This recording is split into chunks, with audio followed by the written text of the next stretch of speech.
Students, second year के second paper में हमने इससे पहले वाली वीडियो में जीन एक्सप्रेशन पढ़ा था।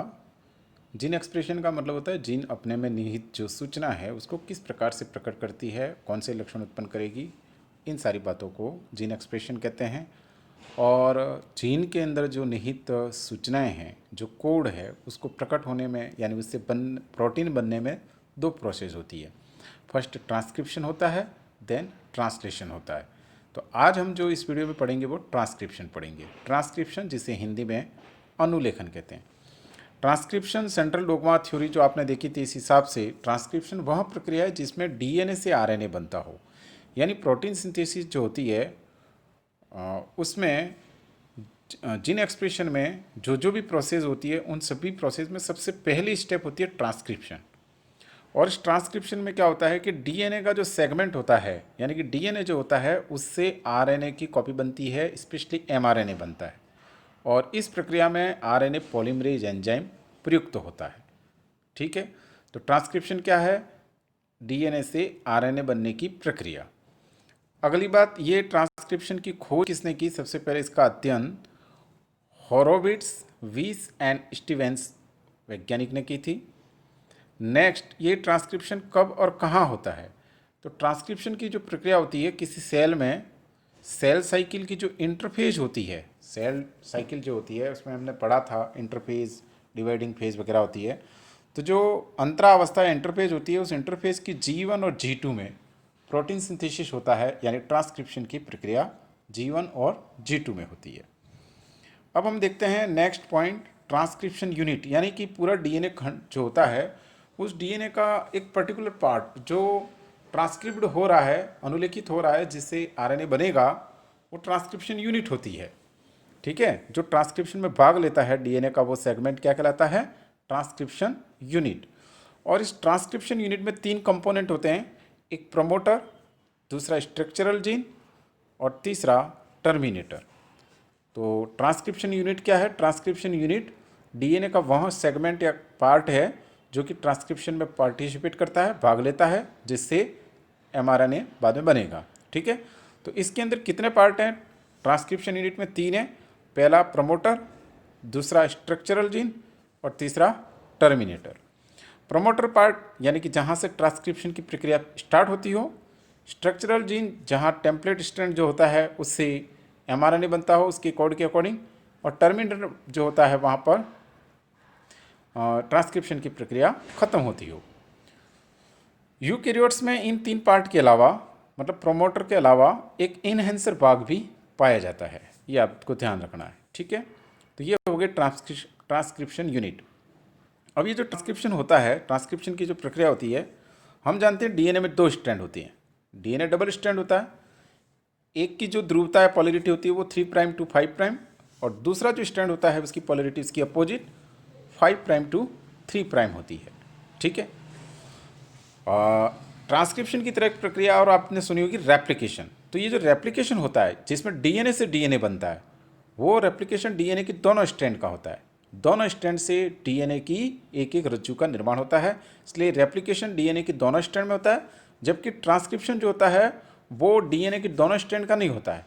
ट्रांसक्रिप्शन केवल टेम्पलेट स्ट्रैंड का होता है, यानी कि जो डीएनए की जो स्ट्रैंड है, कितनी स्ट्रैंड है? दो, जिसमें जिसकी पॉलरिटी डीएनए के वह स्ट्रैंड जिसकी पॉलरिटी 3 प्राइम टू 5 प्राइम है, वो टेम्पलेट स्ट्रैंड होती है।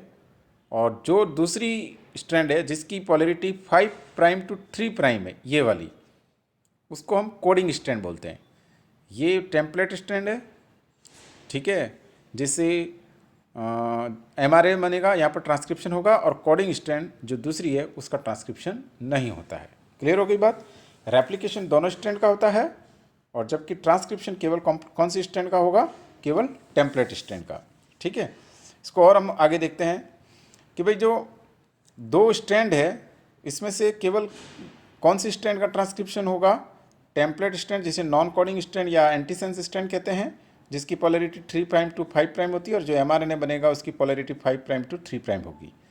दूसरी स्ट्रैंड जो होती है वो 5 प्राइम टू 3 प्राइम वाली, जिसे कोडिंग स्ट्रैंड, सेंस स्ट्रैंड कहते हैं, उसका ट्रांसक्रिप्शन नहीं होता है। ओके, अब हम देखते हैं ये जो ट्रांसक्रिप्शन की प्रक्रिया है उसके अंदर कौन कौन सी स्टेप हैं। तो वैसे तो इसमें 3 मेन मोटी-मोटी स्टेप है, इनको हम डिटेल में देखेंगे, लेकिन प्रोकैरियोट्स में ट्रांसक्रिप्शन, तो प्रोकैरियोट्स में जो डीएनए होता है, जो जीन होता है, वो पॉलीसिस्ट्रोनिक होता है, यानी कि नॉन स्प्लिट होता है, सतत होता है, कंटिन्यू होता है। इसमें एक्सॉन और इंट्रॉन जैसे स्प्लिट भाग नहीं होते, ये इंटरफेयरिंग पार्ट नहीं होते, यानी पॉलीसिस्ट्रोनिक होता है। एक बात। दूसरी बात, प्रोकैरियोट्स में ट्रांसक्रिप्शन की प्रक्रिया DNA dependent RNA polymerase enzyme के द्वारा शुरू की जाती है। और ये जो आरएनए पॉलीमरेज एंजाइम होता है, डीएनए की जो दोनों स्ट्रैंड होती है उनको खोलता है, अनकॉइल करता है, और इसके बाद में फिर इलोंगेशन का कार्य करता है। ये आरएनए पॉलीमरेज का प्रमुख कार्य है इलोंगेशन, और इसके तहत एमआरएनए का निर्माण होता है। कहने का मतलब ये जो एंजाइम है आरएनए पॉलीमरेज, वो ट्रांसक्रिप्शन की जो 3 स्टेप्स होती है जिनको हम आगे देखेंगे, इनिशिएशन, इलोंगेशन एंड टर्मिनेशन, इन तीनों स्टेप्स में प्रयुक्त होता है। लेकिन जो आपकी इनिशिएशन स्टेप्स है ट्रांसक्रिप्शन में, उसमें केवल आरएनए पॉलीमरेज काम नहीं कर सकता। आरएनए पॉलीमरेज के साथ इसमें सिग्मा फैक्टर जुड़ना जरूरी होता है। और टर्मिनेशन जो स्टेप होती है लास्ट वाले, जहाँ पर ट्रांसक्रिप्शन की प्रक्रिया कंप्लीट होती है, वहाँ पर आरएनए पॉलीमरेज अकेला काम नहीं कर सकता, वहाँ पर आरएनए पॉलीमरेज के साथ रो फैक्टर का जुड़ना जरूरी है। तो इस तरीके से हमने देखा कि जो ट्रांसक्रिप्शन की प्रक्रिया होती है वो आरएनए पॉलीमरेज एंजाइम के द्वारा होती है। यद्यपि आरएनए पॉलीमरेज एंजाइम ट्रांसक्रिप्शन की जो प्रक्रिया है उस प्रक्रिया के तीनों step, initiation, elongation and termination, तीनों में प्रयुक्त होता है, लेकिन आरएनए पॉलीमरेज का मुख्य कार्य इलोंगेशन स्टेप्स को कंप्लीट करना होता है। पहली स्टेप इनिशिएशन में आरएनए पॉलीमरेज के साथ साथ सिग्मा फैक्टर जुड़ता है, तब जाकर के इनिशिएशन होता है, और जब रो फैक्टर जुड़ता है तो वहाँ पर ट्रांसक्रिप्शन का टर्मिनेशन हो जाता है। अब अगर हम आरएनए पॉलीमरेज एंजाइम को देखें, तो बैक्टीरिया के अंदर जो आरएनए पॉलीमरेज एंजाइम होता है, उस आरएनए पॉलीमरेज एंजाइम में 5 सब यूनिट होती है, जो उसमें से 2 अल्फा यूनिट, एक बीटा और एक बीटा डैश और एक ओमेगा यूनिट, इस तरीके से 5 सब यूनिट होती है। ये सब यूनिट मिलकर के एक कोर पार्ट बनाती है, और जब इस कोर पार्ट के साथ सिग्मा फैक्टर जुड़ता है तो उसको हॉलो एंजाइम बोलते हैं। और जब ये हॉलो एंजाइम बनता है तो अगर प्रोमोटर साइट पर, तो वहाँ पर ट्रांसक्रिप्शन का इनिशिएशन होता है। ठीक है, तो इस प्रकार हमने देखा कि आरएनए पॉलीमरेज में कितने सब यूनिट है, 5। ठीक है, उन 5 यूनिट का एक कोर पार्ट हो गया, उसके साथ सिग्मा जुड़ा, सिग्मा जुड़ने के बाद ये हॉलो एंजाइम बना, और जब ये जुड़ता है सिग्मा तो प्रोमोटर साइट पर, तो आरएनए का मतलब ये डीएनए का ट्रांसक्रिप्शन शुरू हो जाता है। तो इस प्रकार सिग्मा फैक्टर जो होता है वो ट्रांसक्रिप्शन की प्रक्रिया का इनिशिएशन करता है, प्रारंभ करता है, इसलिए इसको इनिशिएटिंग फैक्टर बोलते हैं। और रो फैक्टर जो होता है वो टर्मिनेटर फैक्टर कहलाता है, क्योंकि ये अनुलेखन प्रक्रिया को समाप्त करता है। ठीक, अब हम देखते हैं ट्रांसक्रिप्शन की जो प्रक्रिया होती है उसमें मेनली 3 स्टेप्स होती है। First initiation steps, second elongation step and third termination steps. अभी हमने देखा कि इनिशिएशन स्टेप जो होती है इसमें आरएनए पॉलीमरेज एंजाइम डीएनए के प्रमोटर साइट के साथ जुड़ेगा। ओके, और आप जानते हैं कि इसमें 5 सब यूनिट है, और जब इन सब यूनिट के साथ ये सिग्मा फैक्टर आकर के जुड़ेगा प्रमोटर साइट पर, तो यहाँ पर ट्रांसक्रिप्शन की प्रक्रिया शुरू हो जाएगी। और इस ट्रांसक्रिप्शन की प्रक्रिया के शुरू होने को ही हम इनिशिएशन स्टेप कहते हैं।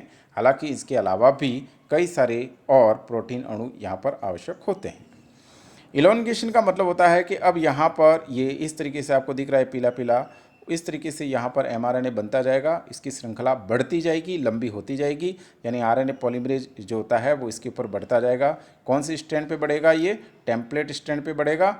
और टेम्पलेट स्ट्रैंड की पॉलिरिटी क्या होती है? 3' से 5', और जो आरएनए बनेगा उसकी पॉलिरिटी क्या होगी? 5' से 3', यानी कि 5' to 3'। तो ये इस तरीके से एमआरएनए बनता जाएगा, और ये आरएनए पॉलीमरेज आगे से आगे खिसकता जाएगा। तो आरएनए पॉलीमरेज का इस टेम्पलेट स्ट्रैंड पर आगे खिसकना, और उसके साथ साथ पीछे की तरफ नए एमआरएनए अणु का बनना, और यहाँ पर नए न्यूक्लियोटाइड जुड़ते रहते हैं। इस एमआरएनए के जो 3' सिरा होता है उस सिरे पर नए न्यूक्लियोटाइड आकर के जुड़ते रहते हैं, और इस तरीके से इस एमआरएनए की श्रृंखला की लंबाई बढ़ती जाती है। फाइनली जब टर्मिनेटर साइट आती है, और उस टर्मिनेटर साइट पर जब रो फैक्टर जुड़ता है इस आरएनए पॉलीमरेज के साथ, तो उस जगह पर ये जो ट्रांसक्रिप्शन की प्रक्रिया है वो समाप्त हो जाती है। तो ये तीनों स्टेप्स हो गई, इन तीनों का वर्णन यहाँ पर कर रखा है, और मैंने PDF आपको डाल भी दी है। अब हम देखते हैं यूकैरियोट्स में ट्रांसक्रिप्शन। स्टेप्स यही होती हैं यूकैरियोट्स में भी, और थोड़ी बहुत बातें यहाँ पर अलग होती हैं। सबसे फर्स्ट बात कि जैसा कि हमने देखा था कि जो प्रोकैरियोट्स होते हैं उसमें जो जीन होता है वो पॉलीसिस्टोनिक होता है, जबकि यहाँ पर मोनोसिस्टोनिक होता है। इसका मतलब ये हो गया कि यहाँ पर जो जीन होगा वो स्प्लिट जीन होगा, इंटरफेयरिंग जीन होगा, इसमें एक्सॉन और इंट्रॉन पार्ट होंगे। ठीक है। दूसरी बात, इसी वजह से यहाँ पर जो आरएनए बनेगा, एमआरएनए बनेगा, वो बनने वाला एमआरएनए पूरी तरीके से संसाधित नहीं होगा। ठीक है। जो फर्स्ट में ट्रांसक्रिप्शन से यूकैरियोट्स में एमआरएनए बनता है उसको प्राइमरी कॉपी या प्राथमिक प्रतिलिपि बोलते हैं, और इसको हम एचएनआरएनए या विषमांगी केंद्र की आरएनए भी बोलते हैं। ठीक है। इसको हेट्रोजीनस आरएनए, हाइड्रोजीनस न्यूक्लियर आरएनए इसलिए बोलते हैं क्योंकि इस आरएनए में केवल एक्सप्रेसिबल पार्ट नहीं होते, इसके साथ साथ नॉन एक्सप्रेसिबल भी पार्ट होते हैं। ये काफ़ी बड़ा होता है और बाद में जाकर के इसका संसाधन होता है, प्रोसेसिंग होता है, प्रोसेसिंग होने के बाद में इससे फिर एमआरएनए बनता है। तो कुल मिलाकर के यूकैरियोट्स में जो सबसे फर्स्ट में ट्रांसक्रिप्शन से जो प्राथमिक प्रतिलिपि बनती है या एमआरएनए या आरएनए बनता है, उस आरएनए को एचएनआरएनए कहते हैं, जो पूरी तरीके से संसाधित नहीं होता है। उसमें एक्सप्रेसिबल पार्ट के साथ साथ नॉन एक्सप्रेसिबल भी पार्ट होते हैं। एक्सप्रेसिबल पार्ट जो होता है उसको एक्सॉन कहते हैं, नॉन एक्सप्रेसिबल पार्ट को इंट्रॉन कहते हैं।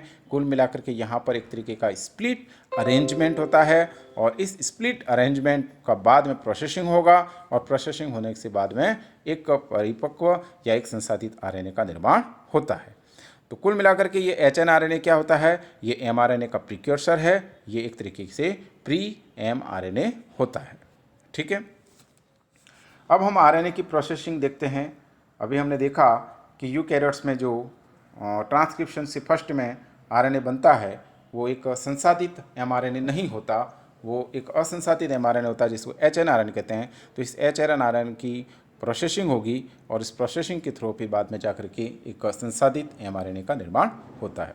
तो इस प्रोसेसिंग की प्रक्रिया में सबसे पहले इस एचएनआरएनए के साथ प्रोटीन के अणु जुड़ेंगे और एक राइबोन्यूक्लियोप्रोटीन कॉम्प्लेक्स का निर्माण होगा। हम आरएनए की प्रोसेसिंग पढ़ रहे हैं, एचआरएनए की प्रोसेसिंग पढ़ रहे हैं, और इस एचआरएनए की प्रोसेसिंग से एमआरएनए बनेगा। इस प्रोसेसिंग की फर्स्ट स्टेप्स होती है packaging of hnRNA with protein, यानी प्रोटीन इसके साथ में जुड़ेगी, पैकिंग होगी इसकी, और राइबोन्यूक्लियोप्रोटीन कॉम्प्लेक्स का निर्माण होगा।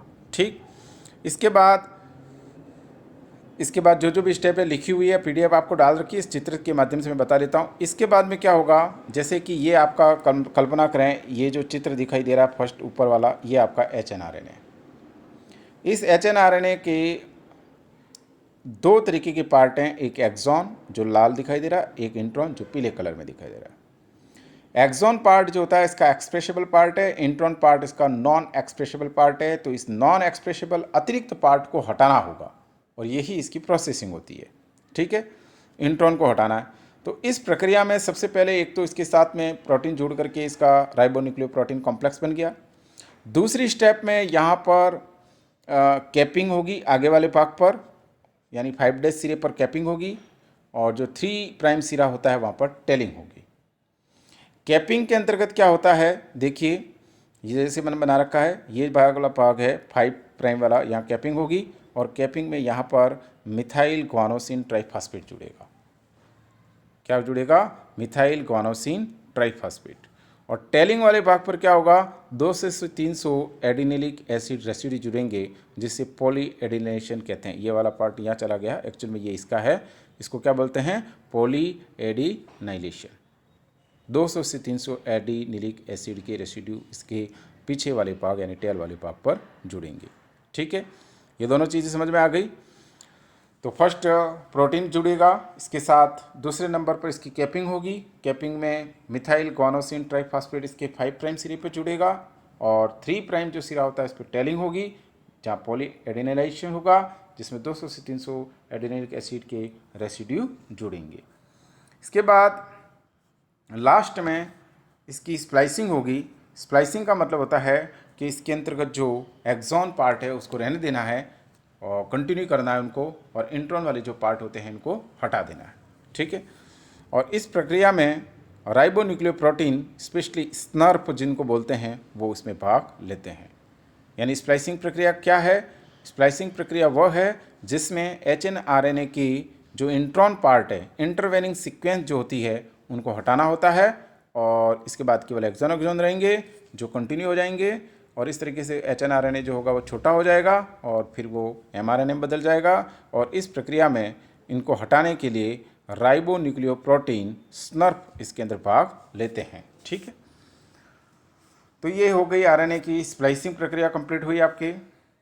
ठीक है, स्प्लाइसिंग प्रक्रिया क्या होती है एक बार मैं फिर बता देता हूँ कि जिसमें इंट्रॉन पार्ट हटा दिए, एक्सॉन को कंटिन्यू कर दिया, अब एक्सॉन जो डिफाइंड सीक्वेंस बन गई। ठीक है, और ये जो सीक्वेंस होती है, अब ये जो सूचना mRNA होता है वो कोशिका द्रव में जाता है। अभी कहाँ था ये? केंद्रक में, केंद्रक से कोशिका द्रव में जाएगा जहाँ राइबोसोम पर ये अपनी सूचना को ले जाएगा और वहाँ जाकर के ट्रांसलेशन की प्रक्रिया के द्वारा tRNA और rRNA की सहायता से प्रोटीन का निर्माण होगा। ठीक है, पहले तो बता दूं कि हमारे यहाँ ट्रांसक्रिप्शन का जो टॉपिक है वो इतना डिटेल नहीं पढ़ना है, हमें केवल जीन एक्सप्रेशन में ट्रांसक्रिप्शन को हल्का सा समझना है। ठीक है, अन्यथा और ज़्यादा इसको डिटेल पढ़ाया जा सकता था। अब पढ़ना है अपने को नेक्स्ट पॉइंट कि what is the differences between the prokaryotes and eukaryote transcription. तो प्रोकैरियोट्स में जो ट्रांसक्रिप्शन होता है वो कहाँ होता है? प्रोकैरियोट्स में जो प्रोटीन संश्लेषण की प्रक्रिया होती है इसके अंदर 2 स्टेप होती है, ट्रांसक्रिप्शन और ट्रांसलेशन। ये दोनों प्रक्रियाएं कोशिका द्रव्य में होगी। दोनों प्रक्रिया कहाँ पर? साइटोप्लाज्म में होगी। क्यों?